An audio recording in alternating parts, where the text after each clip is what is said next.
Me gustaría tomar un tiempo para compartir la palabra de Dios con ustedes, con el sermón titulado El orden de Melquisedec y el sumo sacerdote. El orden de Aarón se encuentra dentro de la ley de Moisés, que representa el Antiguo Testamento. ¿No fue Aarón a quien Dios nombró como el primer sumo sacerdote? También se le conoce como el orden de Leví.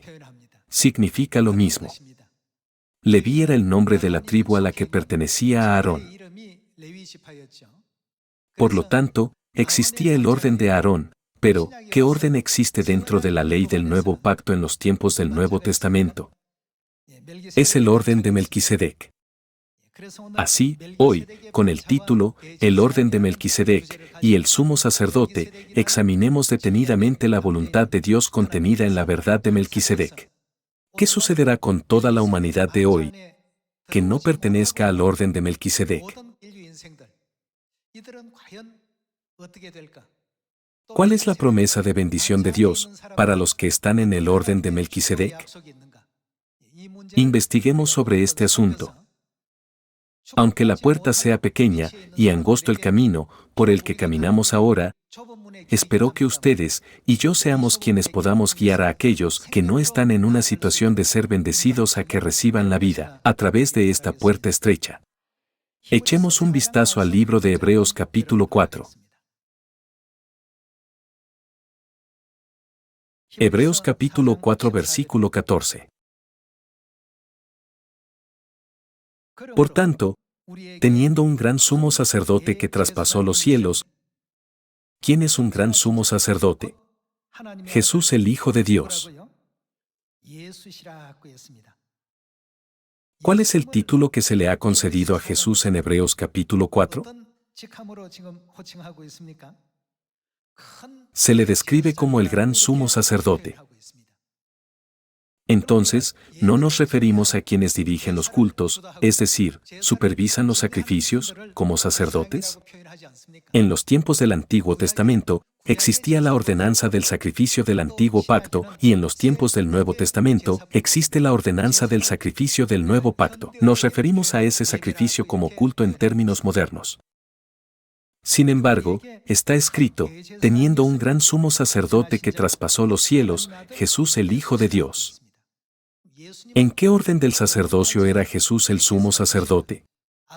Existe el orden de Aarón, así como el orden de Melquisedec. Cuando miramos la escena en la que se describe a Jesús como el sumo sacerdote, podemos ver claramente que incluso en la época del Nuevo Pacto, hay reglas para el culto, ¿no es así? Si no hubiera reglas para el culto, no habría necesidad de un sacerdote. ¿No es por tales ordenanzas que el sacerdote existe y es necesario? ¿A qué orden del sacerdocio pertenece? Veamos Hebreos capítulo 5 versículo 5. Hebreos capítulo 5 versículo 5. Así tampoco Cristo se glorificó a sí mismo haciéndose sumo sacerdote, sino el que le dijo, tú eres mi hijo, yo te he engendrado hoy. Como también dice en otro lugar, tú eres sacerdote para siempre, según el orden. ¿En qué orden? Según el orden de Melquisedec. Aquí se muestra que Jesús es llamado sumo sacerdote en el orden de Melquisedec. Versículo 7. Y Cristo, en los días de su carne, ofreciendo ruegos y súplicas con gran clamor y lágrimas al que le podía librar de la muerte, fue oído a causa de su temor reverente. Y aunque era hijo, por lo que padeció aprendió la obediencia, y habiendo sido perfeccionado, vino a ser autor de eterna salvación para todos los que le obedecen, y fue declarado por Dios. ¿Cómo fue él declarado por Dios? Sumo sacerdote según el orden de Melquisedec. Por lo tanto, podemos confirmar que se profetiza que Jesús será el sumo sacerdote en el orden de Melquisedec. Entonces, debemos saber quién es Melquisedec, para comprender completamente el orden de Melquisedec. Vayamos a Génesis capítulo 14 para ver la primera aparición de Melquisedec en la Biblia y ver qué clase de persona era.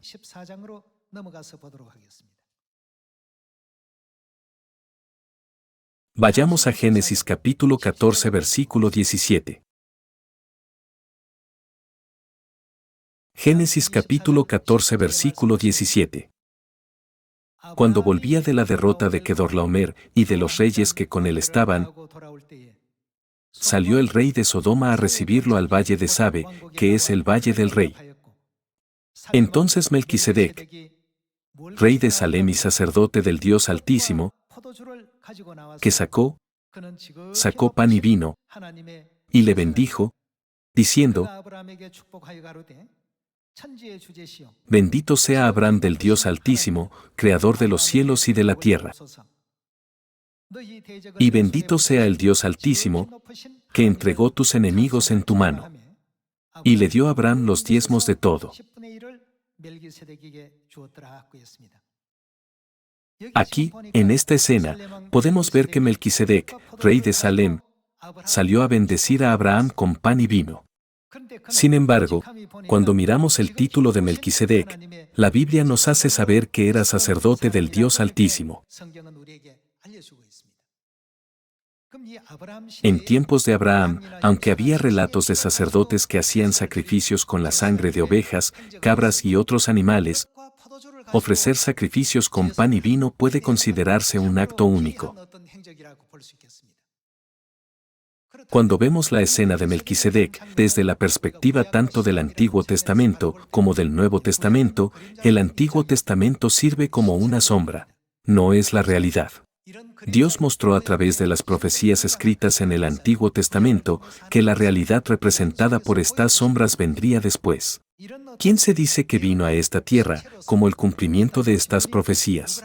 Como acabamos de confirmar en Hebreos capítulo 5 versículo 8, y Jesús fue declarado por Dios sumo sacerdote, según el orden de Melquisedec. La Biblia nos lo dice claramente.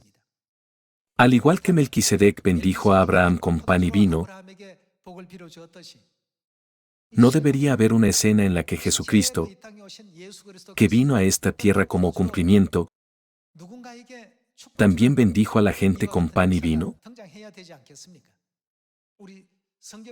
Desde una perspectiva bíblica basada en la verdad, la escena debe aparecer. Y esa es la Pascua. ¿Pertenecemos a la orden de Melquisedec? ¿Estamos siguiendo verdaderamente la correcta ordenanza del culto que ha sido dirigida por Jesús o no? Esto se puede distinguir claramente por un sistema en el que se aprecia como el pan y el vino de la Pascua. Por lo tanto, los que no siguen el orden de Melquisedec, es decir, los que no recorren la senda de Melquisedec guiados por Cristo, nunca podrán alcanzar la vida eterna. La Biblia nos hace saber que tales personas están en una posición en la que no pueden entrar en el lugar santísimo. Primero, confirmemos la escena en la que Jesucristo vino a esta tierra como sumo sacerdote, según el orden de Melquisedec, y bendijo a la humanidad con vida eterna a través del pan y el vino. Mateo capítulo 26.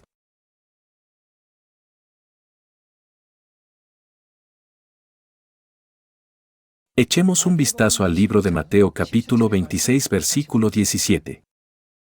El primer día de la fiesta de los panes sin levadura, vinieron los discípulos a Jesús, diciéndole: ¿Dónde quieres que preparemos para que comas la Pascua? Y él dijo: Id a la ciudad a cierto hombre, y decidle: el maestro dice, mi tiempo está cerca, en tu casa celebraré la Pascua con mis discípulos. Y los discípulos hicieron como Jesús les mandó, y prepararon la Pascua. ¿No deberíamos echar un vistazo a la escena en la que él comió la Pascua? Versículo 26. Veamos el versículo 26. Y mientras comían, tomó Jesús el pan, y bendijo, y lo partió, y dio a sus discípulos, y dijo: Tomad, comed, esto es mi cuerpo. Cuando Melquisedec bendijo a Abraham, Todos los sacerdotes de aquella época ofrecían sacrificios con la sangre de ovejas, cabras y otros animales para participar en la ceremonia del perdón de los pecados. Sin embargo, ¿con qué lo bendijo específicamente Melquisedec? Con pan y vino. Sin embargo, cuando miramos la escena en Mateo capítulo 26, ¿qué utilizó también Jesús para dar bendiciones? Y mientras comían, tomó Jesús el pan, y bendijo, y lo partió, y dio a sus discípulos, y dijo: Tomad, comed, esto es mi cuerpo. Versículo 27. Y tomando la copa, ¿qué había en la copa? Era vino. Así que tomó una copa de vino, y habiendo dado gracias, les dio, diciendo: Bebed de ella todos, porque esto es mi sangre del nuevo pacto, que por muchos es derramada para remisión de los pecados. De este modo, permitió a la humanidad comer el pan de la Pascua y beber el vino de la Pascua, que simbolizan su carne y su preciosa sangre. ¿Qué pacto se estableció aquí? En el capítulo 22 de Lucas, se especifica que Dios estableció el nuevo pacto en la Pascua. Nos dio una preciosa promesa. Si quieren ir al reino de los cielos, deben tener la vida eterna. Sin la vida eterna, nadie podrá entrar jamás en el reino de los cielos. Por eso prometió: el que come mi carne y bebe mi sangre, tiene vida eterna. Esa no es la única promesa. Dios nos ha dado la promesa de convertirnos en un sacerdocio real en el cielo, la promesa de recibir la vida eterna y las bendiciones, y la promesa de que Él desplegará un mundo donde no habrá más muerte, clamor, llanto, dolor, ni tristeza. Ya no habrá necesidad del sol ni de ninguna otra luz, porque Dios mismo será la luz y aquel que disipa todas las tinieblas.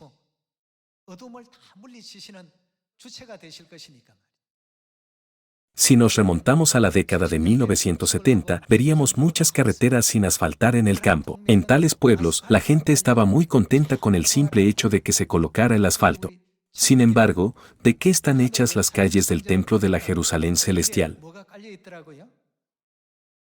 Las calles están hechas de oro puro, en una ciudad clara como el cristal, con casas adornadas con piedras preciosas.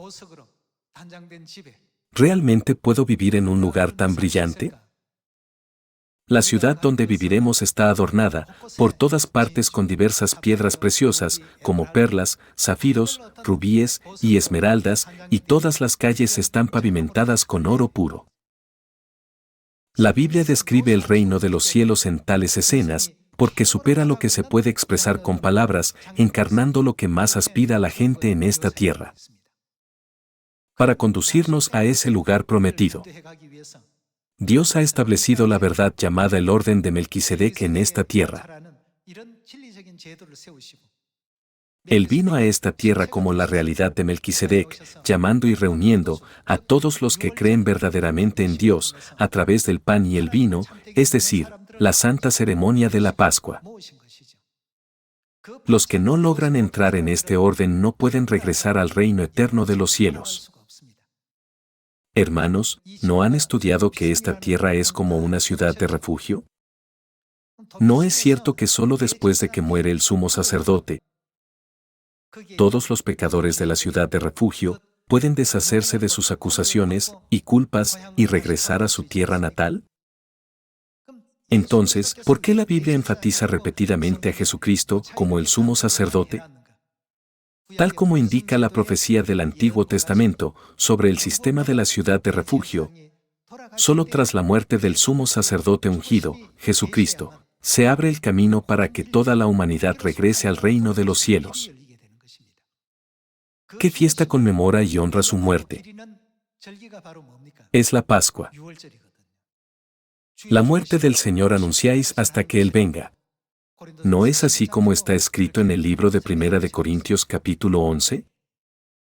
Cuando consideramos estas diversas escenas, el orden de Melquisedec demuestra ser muy significativo. En el Antiguo Testamento, Dios aceptaba solo el culto y los sacrificios ofrecidos por los sacerdotes levitas.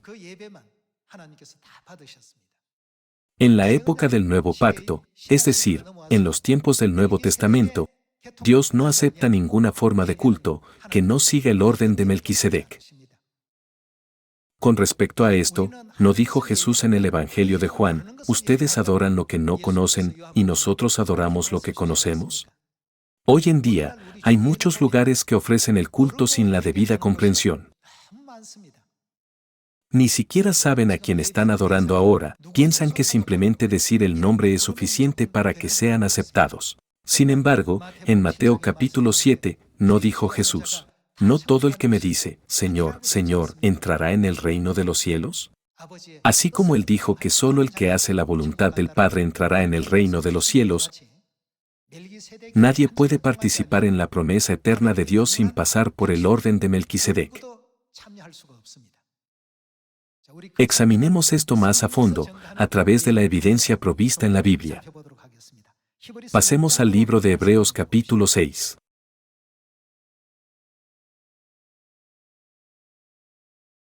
Hebreos capítulo 6 versículo 17. Aquí dice, a los herederos de la promesa. ¿Quiénes son estas personas? Son los herederos de la promesa de Dios. Los que siguen el orden de Melquisedec tienen garantizado recibir la promesa de Dios como herencia. Se les conoce como hijos de la promesa y el resto de la descendencia de la mujer. La Biblia los describe como los que guardan los mandamientos de Dios sagradamente. Sigamos confirmando esto. Por lo cual, queriendo Dios mostrar más abundantemente a los herederos de la promesa la inmutabilidad de su consejo, con que lo confirmó, interpuso juramento. ¿No significa el juramento ciertamente lo hará? Esta es una promesa absoluta e inmutable. ¿Quién hizo la promesa? Dios la hizo. ¿Por qué medios? Se dice que Él lo confirmó con juramento. Versículo 18. Para que por dos cosas inmutables, en las cuales es imposible que Dios mienta, tengamos un fortísimo consuelo los que hemos acudido para asirnos de la esperanza puesta delante de nosotros. La esperanza de que seremos herederos de la promesa de Dios, la cual tenemos como segura y firme ancla del alma, y que penetra hasta dentro del velo, donde Jesús entró por nosotros como precursor, hecho sumo sacerdote para siempre. ¿En qué orden? Según el orden de Melquisedec. Jesucristo es el sumo sacerdote para siempre, según el orden de Melquisedec. Puesto que está escrito, ¿es hecho sumo sacerdote para siempre? ¿Hay un límite de tiempo? No. A partir de su primera venida, esto nunca pasará hasta que alcancemos el eterno reino de Dios. Fue llamado el sumo sacerdote que permanece para siempre en el orden de Melquisedec, sin cambiar ni desvanecerse. Entonces, ¿cuál debe ser de la verdad de la Pascua del Nuevo Pacto, que está en el orden de Melquisedec? ¿No debería convertirse en una verdad que no desaparecerá para siempre? ¿Quién sigue los pasos de Cristo que nos precedió? Veamos el versículo 19 de nuevo. La cual tenemos, como segura y firme ancla del alma, y que penetra hasta dentro del velo, donde Jesús entró por nosotros, como precursor, hecho sumo sacerdote para siempre, según el orden de Melquisedec. Si ese es el camino que tomó Cristo, ¿qué debemos hacer nosotros? Debemos ser capaces de seguirle. ¿Qué tipo de orden debemos poner en práctica? El orden de Melquisedec. No es el orden de Aarón. Significa que todos debemos convertirnos en aquellos que siguen el camino a través del orden de Melquisedec. Estas son las mismas personas que son los herederos de lo que fue prometido y mencionado justo antes en el versículo 17. Entonces, ¿pueden heredar la promesa de Dios los que no pertenecen al orden de Melquisedec? Absolutamente no. Dios nos ha concedido la promesa de la vida eterna, la posición del real sacerdocio en el cielo, así como un mundo en el que no habrá más muerte, ni lágrimas, ni dolor, ni tristeza, ni clamor, ni más sufrimiento. Él nos desplegará un mundo así. También prometió que disfrutaríamos de la vida eterna y de las bendiciones en el reino de los cielos para siempre. Por lo tanto, todos los que reciben estas promesas deben seguir el orden de Melquisedec y seguir fielmente las obras de Cristo que vino a esta tierra, como la realidad de Melquisedec. De lo contrario, serán incapaces de participar en esa promesa. Entonces, veamos la escena de Jesús, que trajo el pan y el vino a esta tierra, en el orden de Melquisedec. Confirmemos esto una vez más en Lucas capítulo 22.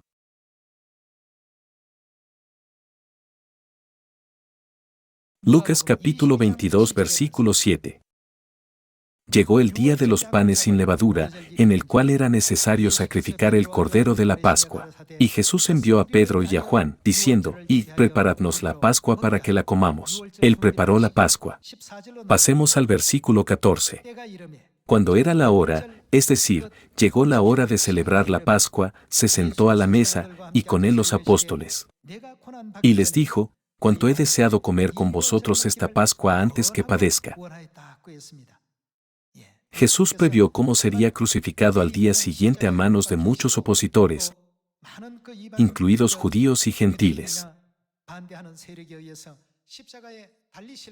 Era el día anterior a ese mismo momento. El día antes de que Jesús fuera humillado, dijo, hay una razón por la que debo celebrar esta Pascua con ustedes. Pasemos al versículo 19. Y tomó el pan y dio gracias, y lo partió y les dio, diciendo, esto es mi cuerpo, que por vosotros es dado, haced esto en memoria de mí. En aquella época, los judíos observaban las ordenanzas de la ley de Moisés del Antiguo Testamento. Sin embargo, Jesús la celebró a la manera de Melquisedec, que aparece en el Génesis capítulo 14, lo hizo. ¿Con qué la celebró? Con pan. En el versículo 19 aparece el pan. Veamos el versículo 20. De igual manera, después que hubo cenado, tomó la copa que había en la copa, vino. Así que tomó la copa de vino, diciendo, esta copa es, que es esta copa de vino, el nuevo pacto en mi sangre, que por vosotros se derrama. Al igual que Melquisedec bendijo a Abraham con pan y vino, en los tiempos del Antiguo Testamento, podemos ver la escena en la que Cristo, la realidad de Melquisedec, bendice a la humanidad con la bendición de la vida eterna, a través del pan y el vino. Luego, tomando el pan y el vino, dijo, esto es mi cuerpo, esto es mi sangre. ¿Y qué otra promesa nos dio en Juan capítulo 6? El que come mi carne y bebe mi sangre, tiene vida eterna, y yo le resucitaré en el día postrero. Dios registró esta promesa. Puesto que Jesús vino a esta tierra como la realidad de Melquisedec y como sumo sacerdote, ¿no seríamos capaces de avanzar hacia la verdadera bendición de la vida eterna cuando seguimos la ordenanza del sacrificio de Cristo? En otras palabras, se puede considerar que tiene una promesa de salvación. Hoy en día, hay numerosas iglesias en el mundo, pero no celebran la Pascua. Esto significa que no están participando en el culto dirigido por Cristo, el sumo sacerdote, según el orden de Melquisedec. En pocas palabras, esto significa que están fuera de la promesa hecha por Jesús. Así, aunque digan, Señor, Señor, no profetizamos en tu nombre, y en tu nombre expulsamos demonios, e hicimos muchos milagros, ¿qué diría Jesús? Nunca os conocí. Si realmente son mi pueblo, ¿por qué no están dentro del orden de Melquisedec? ¿Por qué la Pascua no está incluida en la doctrina de su iglesia? A través de la Biblia, les he dicho innumerables veces que soy el sumo sacerdote, según el orden de Melquisedec. Sin embargo, en última instancia, no siguieron ni creyeron esto, ¿o sí? Si dicen creer en mí, ¿no deberían estar dentro del orden de Melquisedec? Esto también puede verse incluido dentro de la amplia categoría de su palabra, nunca os conocí, que se encuentra en Mateo capítulo 7. Veamos Hebreos capítulo 9. Capítulo 9 versículo 11. Pero estando ya presente Cristo, sumo sacerdote de los bienes venideros. Entonces, ¿según qué orden vino Jesús como sumo sacerdote? Vino como sumo sacerdote según el orden de Melquisedec. ¿Qué es el orden de Melquisedec? Está descrito como los bienes venideros. Pero estando ya presente Cristo, sumo sacerdote de los bienes venideros, por el más amplio y más perfecto tabernáculo, no hecho de manos, es decir, no de esta creación, y no por sangre de machos cabríos ni de becerros. ¿A qué orden pertenece la sangre de los machos cabríos y de los becerros? Tal regulación del sacrificio pertenece al orden de Aarón, sino por su propia sangre, entró una vez para siempre en el lugar santísimo, habiendo obtenido eterna redención. Versículo 13. Porque si la sangre de los toros y de los machos cabríos, y las cenizas de la becerra rociadas a los inmundos, santifican para la purificación de la carne, cuanto más la sangre de Cristo, el cual mediante el Espíritu Eterno se ofreció a sí mismo sin mancha a Dios, limpiará vuestras conciencias de obras muertas para que sirváis al Dios vivo. Así que, por eso es mediador de un nuevo pacto. ¿Qué clase de mediador es Él? ¿No se hace referencia también a la Pascua, como el nuevo pacto en Lucas capítulo 22? Así que, por eso Cristo es mediador de un nuevo pacto, para que interviniendo muerte para la remisión de las transgresiones que había bajo el primer pacto, los llamados reciban la promesa de la herencia eterna.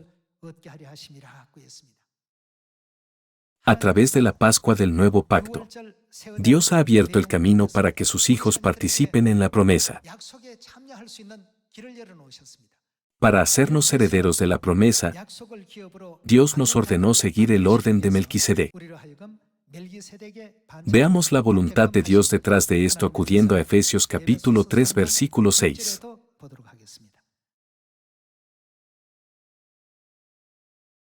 Veamos el versículo 6. Que los gentiles son, por medio del Evangelio. Hermanos, ¿a qué pacto se refiere el Evangelio? Al nuevo pacto.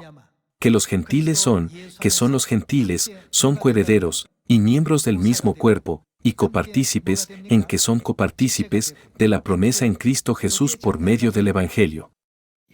Hoy, Dios nos ha llamado a ser los hijos que pueden participar en la promesa de la herencia eterna que Dios ha preparado. Entonces, ¿qué será de los que no están en el orden de Melquisedec? Al adherirse estrictamente a este contenido, nunca podrán entrar en la promesa de Dios. Por mucho que griten día y noche, Señor, Señor, profetizamos en tu nombre, y en tu nombre expulsamos demonios e hicimos muchos milagros, por mucho que supliquen, Dios dirá, entonces, ¿por qué no entraron en el orden de Melquisedec? Si han estado clamando día y noche, Señor, Señor, ¿no deberían haber entrado en el orden de Melquisedec? Entonces, ¿qué será de ellos? ¿Tendrán algo que decir? Se quedarán sin palabras, así lo expresa la Biblia. No tendrán nada que decir. El resultado para ellos y el resultado para nuestro futuro, dentro del orden de Melquisedec, realmente presentan un marcado contraste. Dios nos concede un futuro tan hermoso y lleno de gracia y una esperanza viva en el reino de los cielos a través del orden de Melquisedec. La Pascua es el día en que podemos confirmar que somos parte de este gran orden. El pan y el vino de la Pascua no son simplemente un trozo de pan y una copa de vino. Recordemos una vez más que todas estas promesas están contenidas en esto. Sigamos la vida de Cristo, el sumo sacerdote que nos precedió en el camino de Melquisedec, y recorramos la senda de la verdad hasta el final, para que seamos bendecidos con la herencia de nuestro Padre y de nuestra Madre. Difundamos diligentemente esta asombrosa y alegre noticia por todas partes para que muchos puedan unirse a nosotros en la salvación. Con la esperanza de que ustedes y yo seamos quienes conduzcamos a otros a la salvación, me gustaría concluir el sermón de hoy. Muchas gracias.